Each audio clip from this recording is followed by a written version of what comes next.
Wichita Liberty TV, featuring host Bob Weeks. Local politics without the spin. Interviews with nationally respected economists. Hear directly from Kansas conservatives about what matters to you. It's individual liberty, limited government, and free markets. Wichita Liberty TV. Hello, I'm Bob Weeks for Wichita Liberty TV, your weekly source for news, analysis, and commentary about Wichita and Kansas government and public affairs. We're broadcast on Great Plains Television, channel 26.1, also its companion website, kgpt26.com. Some of you may know me from my blog, The Voice for Liberty, at wichitaliberty.org. There the motto is individual liberty, limited government, and free markets in Wichita and Kansas. If you'd like to learn more about the issues covered today or to contact me, please visit wichitaliberty.org, subscribe to the email newsletter, like The Voice for Liberty on Facebook, and follow me, Bob Weeks, on Twitter. Well, this week on Wichita Liberty TV, Andy Hooser hosts the Voice for Reason on KQAM radio. That's the same station on which the Joseph Ashby Show appears. Andy broadcasts Monday through Friday from noon to 2 p.m. You can hear the show on terrestrial radio at 1480 a.m., on the internet in several places, including one of my favorite apps, TuneIn Radio, and now the show has a podcast. Now, my interview with Andy Hooser. Well, Andy Hooser, welcome to Wichita Liberty TV. Hey, Bob, it's a pleasure. Thank you so much. Well, so you're a radio host, but I think what's interesting is you're fairly new to Wichita, having been here just a couple months. Is that right? I have, yeah. So fill in our viewers a little bit about what you did before you came to Wichita. What have you been doing? Things like that to get to know you a little bit. Oh, sure. I actually started getting into the radio side in college when I went to Bowling Green State University in Ohio and majored in political science. And I realized unless I wanted to become a teacher or a lawyer, that wasn't going to help me very much, and ended up going to Denver for the Ohio Center for Broadcasting. Oh, okay. Ended up interning for Mike Rosen over at 850 KOA for about 6 months, and got my first radio job out actually in Garden City, Kansas. Okay. So I got to spend a few years out there. Went back to Colorado and got into banking, became a personal banker for the last few years.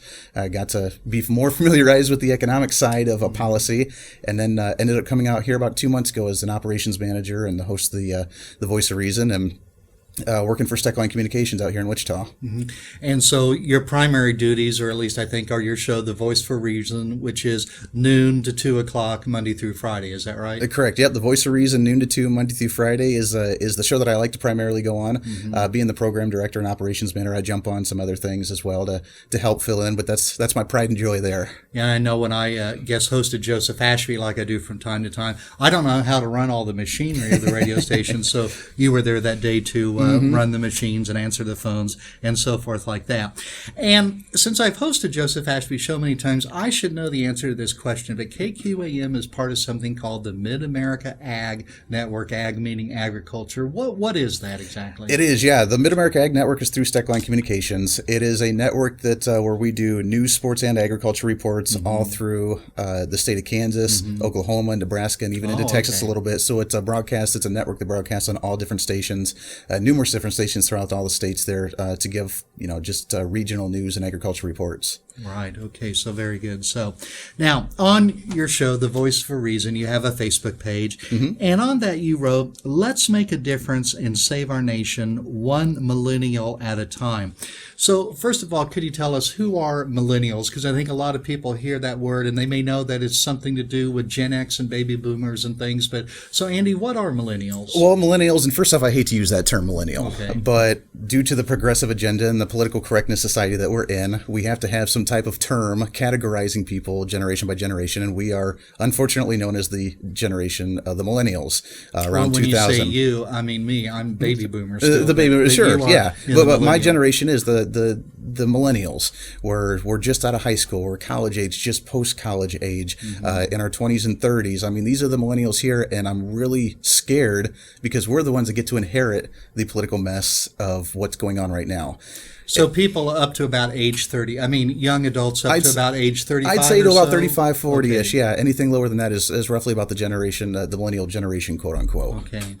And how are these people different from the generation before is typically called Generation X, and then there's my generation, the baby boomers. How are millennials different, and is that important? It's very important, and there's a lot of differences. Number one is the experiences that we've had as a generation.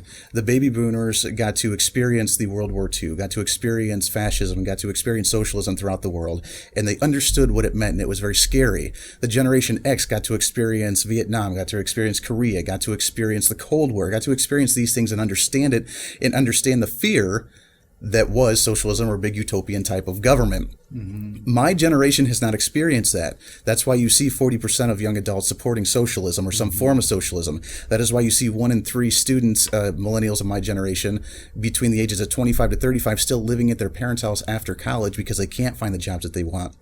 Because they can't find, they're working part-time jobs, or they're so much in student loan debt that they can't actually afford to go out and live on their own because they don't understand and they push for these types of ideologies. The war that we're in right now with the Middle East, we can't call it what it is, of Islamofascism, of terrorism, of extremism.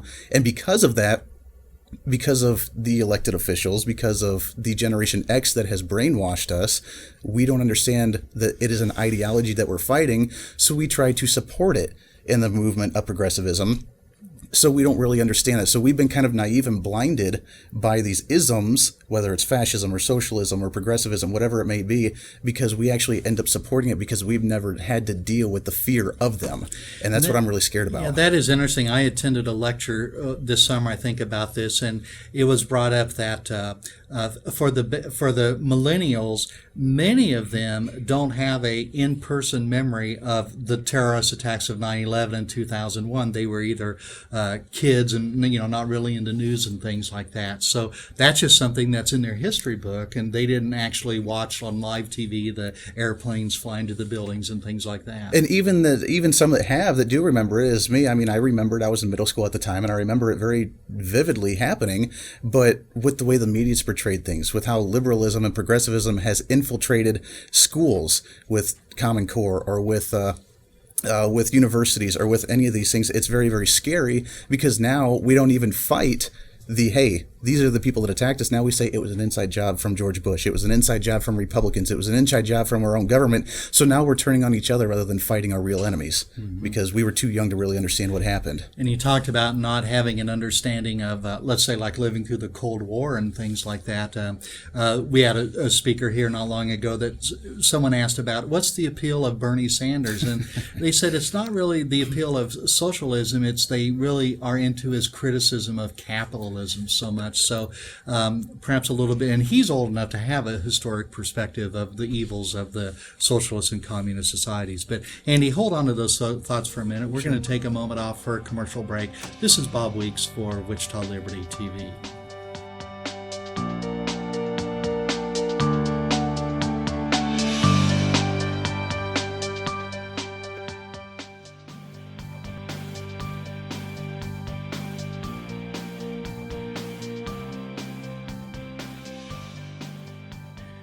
Welcome back to Wichita Liberty TV. I'm Bob Weeks, and with me this week, Andy Hooser of The Voice for Reason.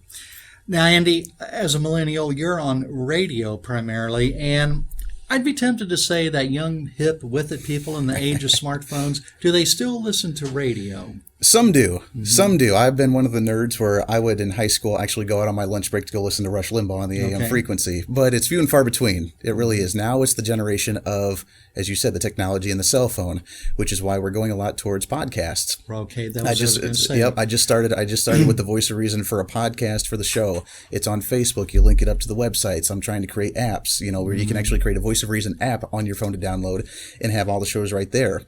It's tough and for the older people, we might say the podcast is simply an audio recording that you can listen to at any time on your smartphone or through a regular computer too. Oh, absolutely. Yeah, you can download it, you can save it, and then it's just the audio playback for you to listen to at any time at your convenience. Because obviously being new to it's tough to listen to sometimes, or any show, Joseph Ashby when you're on the way to work in the morning times.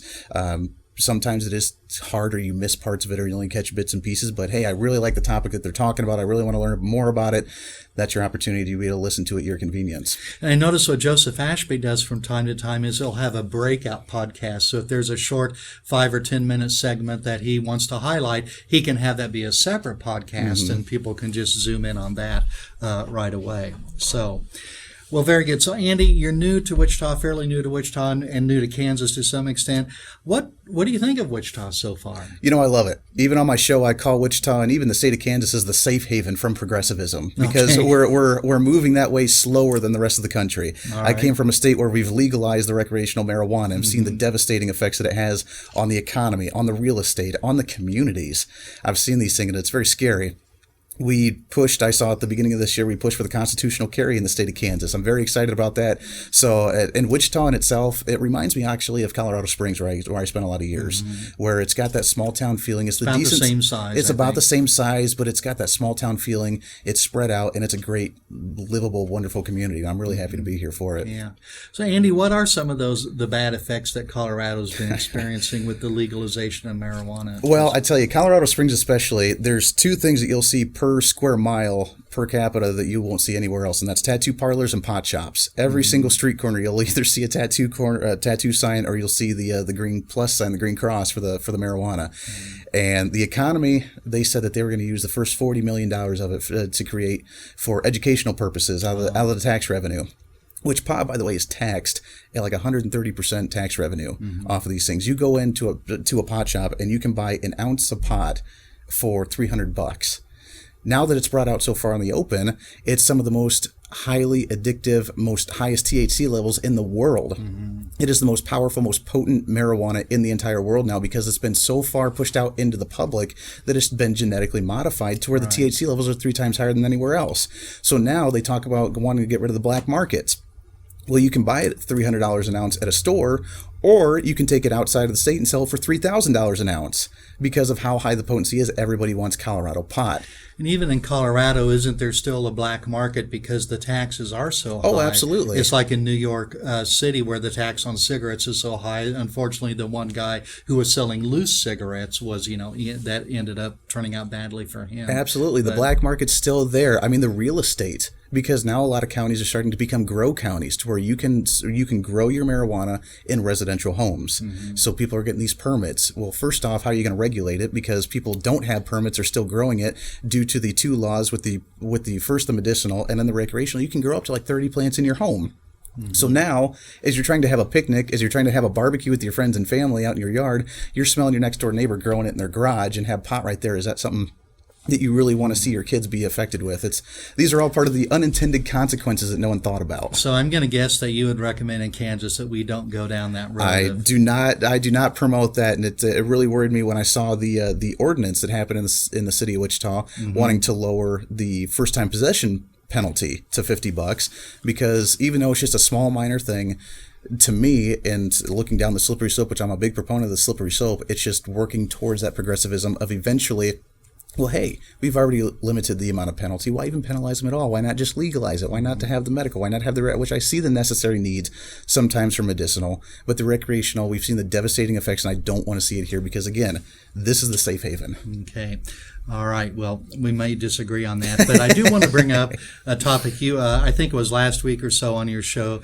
You have a lot of guests, and you had Sedgwick County Commissioners Coral Peter John and Jim Howell in your studio for a while. I heard a little bit of that, but not all of it. What did you talk about with those 2 commissioners? We talked a few different issues. I've been trying to focus a lot on a lot of the state issues that have been coming up. Number one, with the expansion of Medicaid, and I wanted to get their take on it, not just from a commissioner side, but just for them being an elected official, seeing what it's doing for the state, see what the expansion of Medicaid, the dependency on the federal government, these ordinances and these regulations that the federal government would impose on us, and how it could affect the state and the economy. We talked about that. We talked about the cut in the WIC program here, which I know is getting a lot of heat now, even with for illegals. Which my question is, if we know that someone's illegal, why are we not enforcing the immigration laws in order to punish them for being illegal?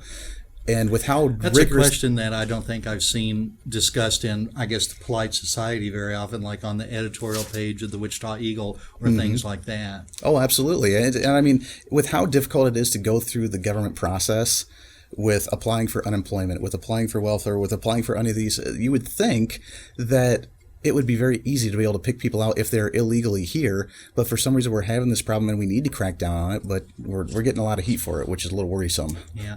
I'm not, pardon me for my lack of knowledge or ignorance, but did Colorado go with Medicaid expansion?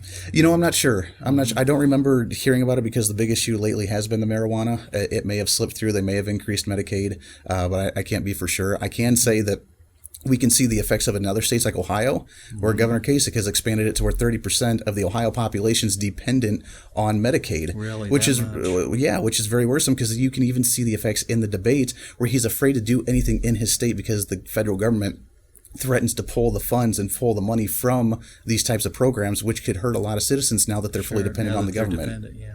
Okay. Well, let's take a couple of moments off for another commercial break. This is Bob Weeks for Wichita Liberty TV.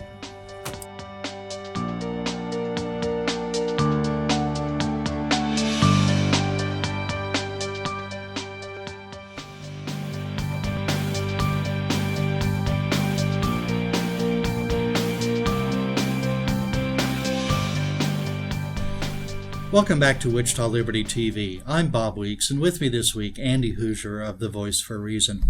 Well, Andy, on your show, you talk a lot about national politics, and I suppose probably the biggest national news this week is Vice President Joe Biden finally decided not to seek the nomination of his party to become president. I was surprised. I thought he probably had a pretty good chance, and he's gone for it in the past, so why not now? I really thought so too, and I was surprised, but I don't think he's done yet. I really don't. I think he said that he ran out of time. He did this 25-minute long spiel in the Rose Garden. He said he ran out of time to find the donors, to find the support, to find everything that he needed to put on a proper campaign. He did this right before the testimonies of Hillary Clinton, which I think he's backing out right now to see what the effects are from this testimony, see what kind of repercussions she's going to get, see what she's going to get in the polls, which is really funny to see because the Clinton supporters don't care what kind of scandal, don't care what kind of illegal activity, don't care what they do. They still support him and think they're just the greatest thing since sliced bread. And I think Hillary did do a pretty good job at the first Democratic debate last week. She did decent. She did decent, but just as I predicted on my show, is that it was a one-time question of bringing up her emails in the Benghazi thing, and she just said that she wanted to bring it out in the public, and that she's answered and has cooperated fully with this, which is comical in itself. But then when I believe it was Chafee questioned and said that, this is an ethical thing and we want ethics. And they, of course, brought up George W. Bush and how horrible he was and with the weapons of mass destruction and so on and so forth. And the moderator asked Hillary if she wanted to comment on that. And she just said no. And the thing is that the crowd erupted in applause because she even brought in that it's the right-wing conspiracy, that it's the Republicans trying to attack her campaign, and this is the only reason why this committee is going after her still, and she just didn't want to comment on it, and people are okay with that.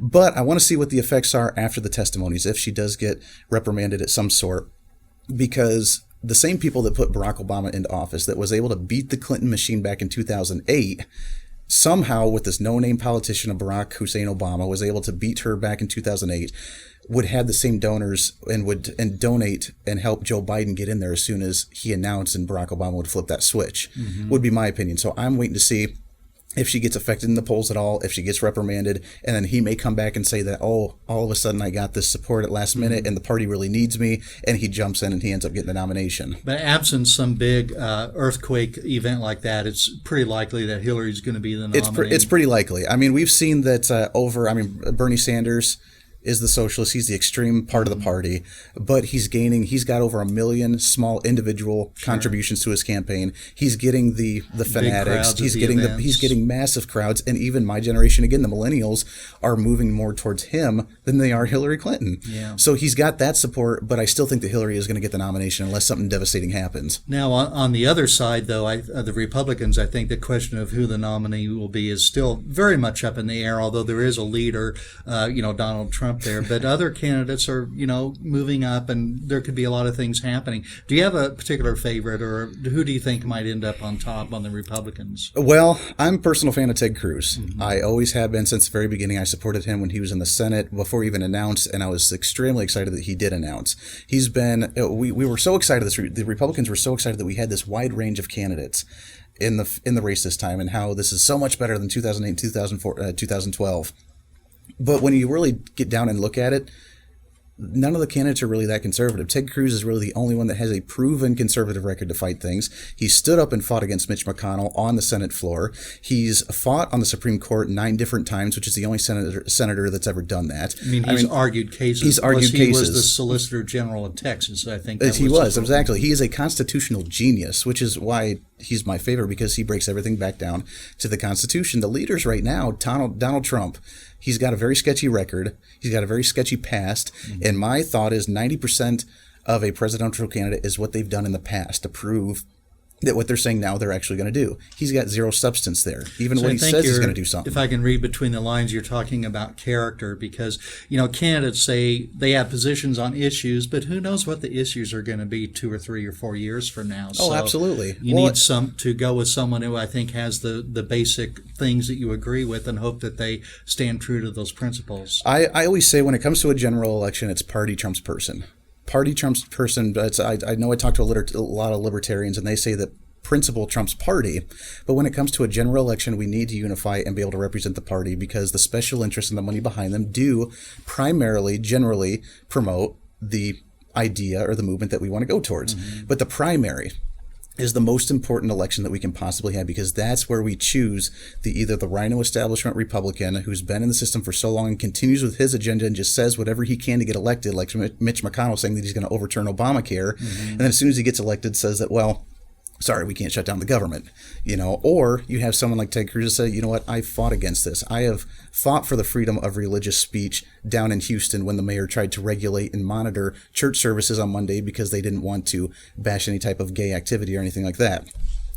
So he's got that. Donald Trump, Ben Carson, none of these guys have that. Both of those guys that I just said, neither one of them have been Republicans until they registered as Republicans right before they started to run. They don't understand the basic conservative principles and ideas. Donald Trump, whenever he's confronted with an idea, he backs out and just rattles off of the numbers of why it's bad, but doesn't actually give any kind of substance on why it's good.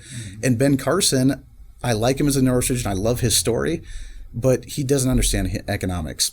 When he talks about his 2-tiered minimum wage plan, he doesn't understand foreign policy when he talks about how we should just cut off the oil and they would have given up Osama bin Laden rather than going to war. That seemed to be kind of a stretch. Yeah, absolutely. And I think anyone who really believes that the best way to help young workers, disadvantaged workers, is by pricing them out of the labor market, I think that's a very dangerous position. It's a scary thing. It's a scary thing. So we need to really look at it if we're going to change this, because this is the epitome. This is the borderline, the crucial point for us to bring back conservatism and get rid of the progressivism that we've had in this country. So we need to really do our work, and that's what I love doing with my show, is promoting the young generation to move up and educate, but for us to get to the deeper meaning of these issues, to be able to resolve them so we can move forward in the right direction.